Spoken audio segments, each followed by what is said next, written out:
looks kind of like the same group I saw on Friday. But first thing I want to start off to say is myself personally and the Hamilton Tiger Cats would like to express our condolences to Cal Murphy's family, to the Blue Bombers, and he worked in Regina also. I knew Cal when the first year I was in the league.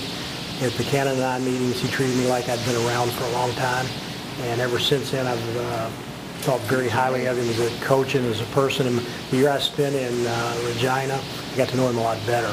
And it's a sad day for the Murphy family, and it's a sad day for the league also. And I just wanted to express that before we got started on a little more happier theme. We're happy to have Andy here. I spent a year with Andy in Regina. When he was a rookie, and I'm not sure how many balls he caught that year, but I don't think it was a whole lot. You probably can tell me. I don't remember exactly, but I didn't start until halfway through. Yeah. So I'm very, very happy to have him here. He's a quality player and a quality person. We're looking for big things from the position. Andy plays with a great deal of confidence and a great deal of skill, and wants the ball in his hands, which is what you want out of receivers. And he's a more physical player probably than most people give him credit. And I think he'll be a great addition for the Tiger Cats, and I know I'm very much looking forward to having him here on the team. And you got it. All right. Well, thanks, Coach.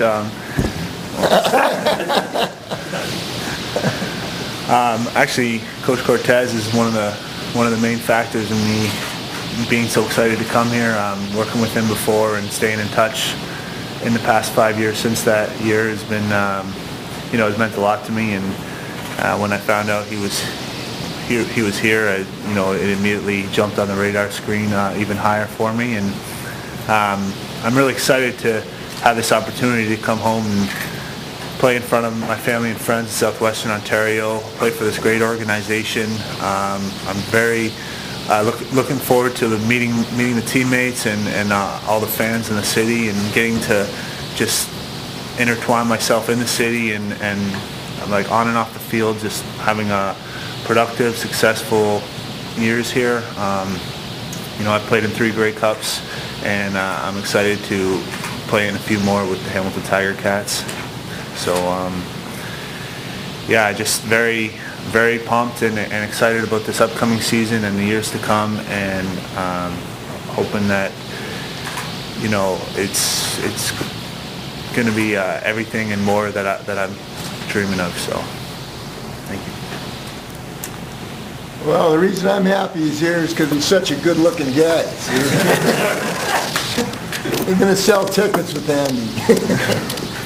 No, I just want to support what George said earlier. Firstly, about Cal Murphy.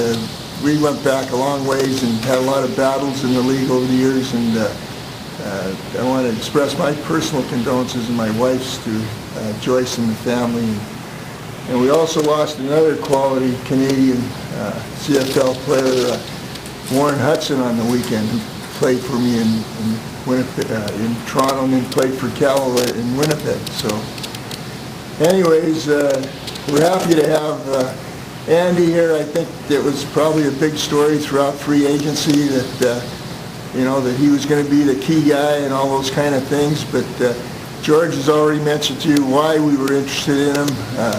He's a quality Canadian receiver who can make our roster that much better on the offensive side of the football. So we're as excited about having Andy here as he is about being here. So it's a great marriage. It's a good day for the Tiger Cat organization, and we're looking forward to the coming season with not only the signing of Andy, but some of the other players we've acquired in the last month or so that I think are going to be an upgrade to our roster. And of course that will be up to Coach Cortez and his staff to evaluate all those guys and put the pieces into place, and then away we go. So thanks for being here, and happy to answer any other questions later on.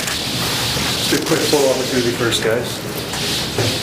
83 was a great year for me. You remember that, Frank? Oh, yeah. Okay. I think I do.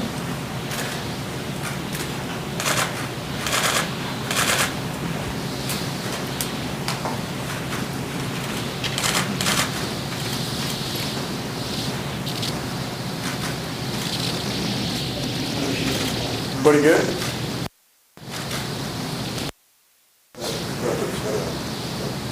No, not yet.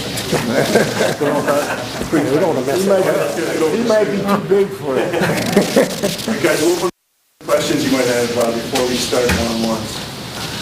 And run us through the last couple of weeks, what's been going through your head, and when did you know it was happening?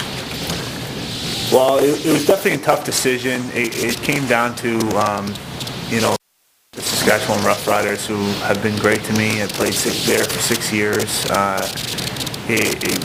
The fans and the province welcomed me as one of their own, and it was a tough decision to leave there, but the more and more I thought about it, and just being able to come home and join a team that's going to be competitive immediately, has all the pieces that we need. We just have to go, take it a step further than we made it last year. And I'm very excited about the direction of this team, and talking with the coach and Sabovic and Scott and the rest of the Hamilton Tiger Head organization, it seemed like the right fit. And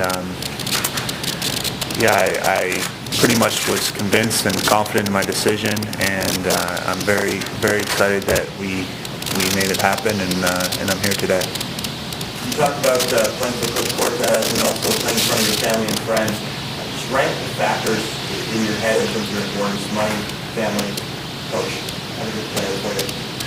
Well, it definitely wasn't about the money. It's about winning championships, being kind of my life in general, I guess, setting up for what I can do on and off the field, setting up for the future, and the football aspect has a lot to do with it also. And the fact with Coach Cortez and the team that we have here and the fans that are in the city, it seems like a great fit to really start something special in the Hamilton area and in southwestern Ontario, and start making this a championship. I guess to answer your question, it's kind of tough. Of course, family is number one for me, no matter what aspect of my life I'm thinking about. But so I guess that's my answer. But it all kind of intertwines together, and it seems like a perfect fit. And a follow-up question: with all due respect to the organization, you've been this close for the last couple of years. You coach, you quarterback. What do you personally feel you're adding to the roster that's going to put the team over the top? Well, I'm going to add whatever I can, whatever Coach wants me to do. I'm going to try to do, and I feel like Henry is a great player. I've respected him for years now, and I'm excited to work with him. So I know that last year the team was very close to making it to the Grey Cup. There was some offensive struggles in the final game there, and I think with the dynamics of the team, we may be able to get over that hump, and we'll have a couple new ways of attacking opposing defenses, and of course Henry can get it done in many different ways on the field, and I'm excited to work with him, and I feel like I can help out a lot of the great young receivers that are on this team. I can help them out and teach them some of the things I've acquired, some of the knowledge I've acquired, and some of the tips on the field. And I'm sure I'm going to learn a lot from them. So just to work with the whole group and really bring the team together and try to make it a cohesive unit, and become a family, and try to get us really working as a team and going to war together, so to speak. When you had Andy in those days, what was your first impression, and what kind of evolution? My first impression would be they never dropped the ball, which is a really good impression for a receiver, and that he was willing to stick his nose in and mix it up if we asked him to do some things off the backside with the tackle or on the front side, that he was not afraid to be a physical player, which honestly some receivers, that's not the first thing they think about when they get up in the morning. So, he was I've said this several times, I don't think I saw him drop a ball in the year I was there. And I'm not saying he's never going to drop a ball, because that would be an impossibility, but the guy's got great hands. He does a great job in tight spaces with people around him catching the ball, and that makes you a really good friend of the quarterback when you make those kind of plays. Have you begun sort of designing your offense? Well, we have been working for a couple of weeks on looking at cut-ups and the type of stuff that will be in the offense. We have a lot of plays, and what we, like everybody, what we do the best, what we'll do the we do the best, and that all rolls around who the players are.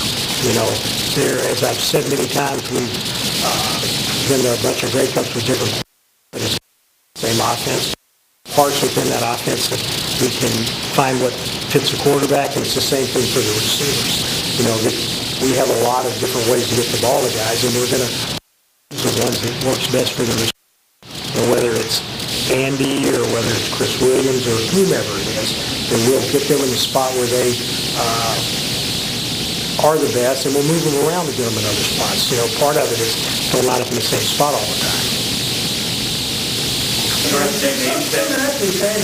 we come home, there's a lot of those sort of factors that can kind of mess them up. But how do we try to avoid, friends and family telling us, for tickets or about the field stuff that might interfere with your life? Yeah, I'm sure it's going to be a bit different for me, but my family is pretty good at realizing those type of things, and they try to keep as much of the promotion away from me as possible. I mean, I'm sure we'll have to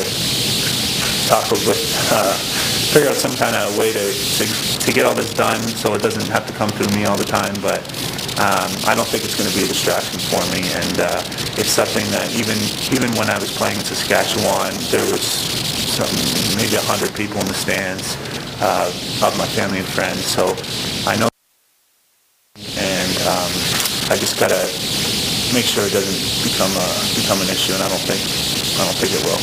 And you have a real good chance that you're going to play at West. That'd be great. I'm excited. I hope that happens.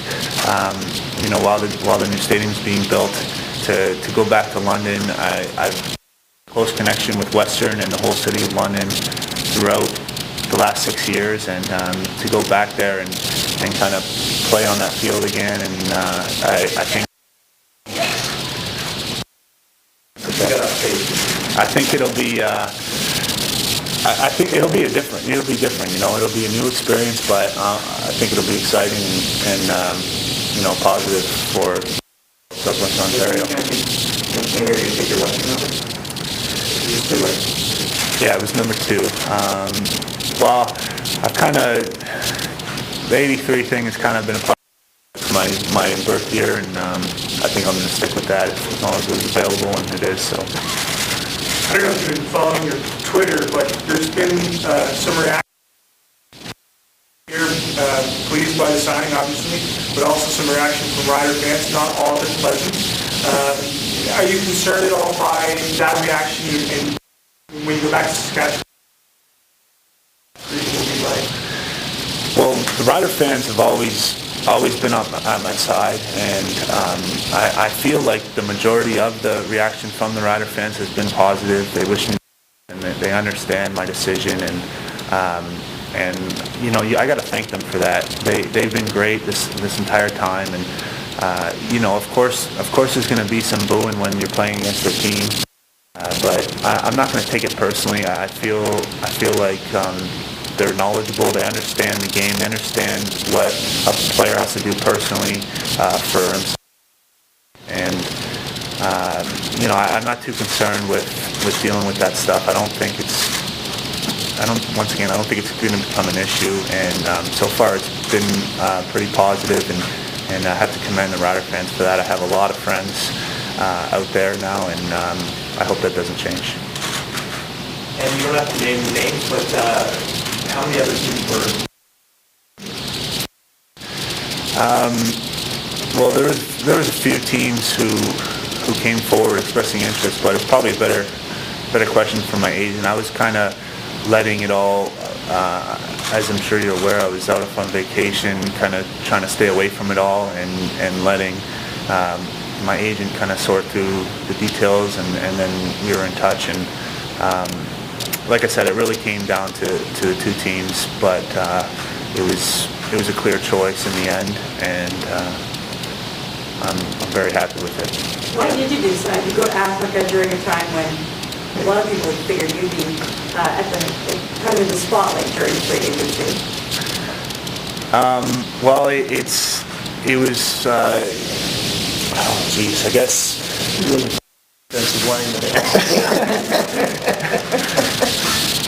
It was just an opportunity where I could get away for a few weeks, and the timing of it was, didn't have as much to do necessarily with the free agent deadline. I wanted to maximize my trip there when we were going halfway across the world, and it just kind of happened to be at the same time. And I spoke with my agent about it, and he said it's okay.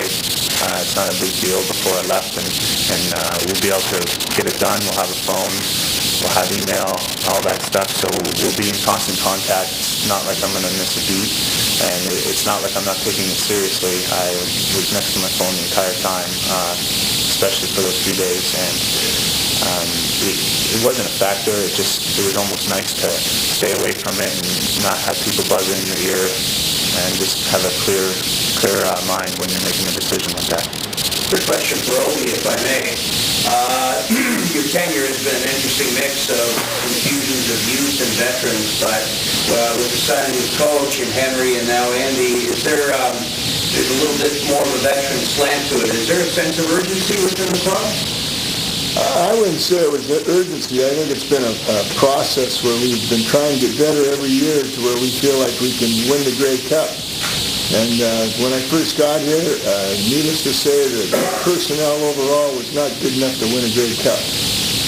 And each year we try to improve on that. And if you go back and look at the progression of different players and different areas of the team where we had to build up to make it better, to make us more competitive. And I feel now that with some of these acquisitions, and Andy included, that our football team this year will be more of a veteran-type team, because some of the guys that were young guys last year that we gave the opportunity to play and develop the potential to maybe be really good players now. I think we're on the threshold now of being the kind of team you need to win the Grey Cup.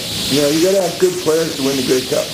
Coaches are very important, but there's no coach that's going to win if he doesn't have good players.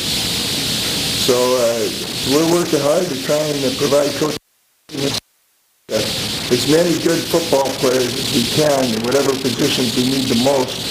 And then when they get on the field, it's up to them to do what they got to do. How much more work do you think you need to do, Bob, during this offseason?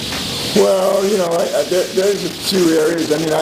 Because of all the problems we endured last year in the secondary, it's a good news, bad news thing. Last year was bad news because it was hard for us to get any continuity back there to get to where they were playing as a cohesive unit. And but the good news is, because of those problems, make us better and had the potential to give us a better secondary. And now all those guys we brought in last year, they're going to come into training camp this year with the half and chance to improve and get that much better. So I feel like we're starting at a stronger point with that area in particular. We've lost the odd player at certain positions that we're going to have to replace because they were solid players for us. But I've been through this. You lose good players, you find better players. You just got to do your job and your due diligence and work hard at trying to address those areas of concern. And then in the season, young Andy Fantuz, or who's the next young Cameron Waker, who is going to be that guy? I don't know, but when they get on the field, they usually let us know. How's the whole line shaping up, you think, I think it's getting better.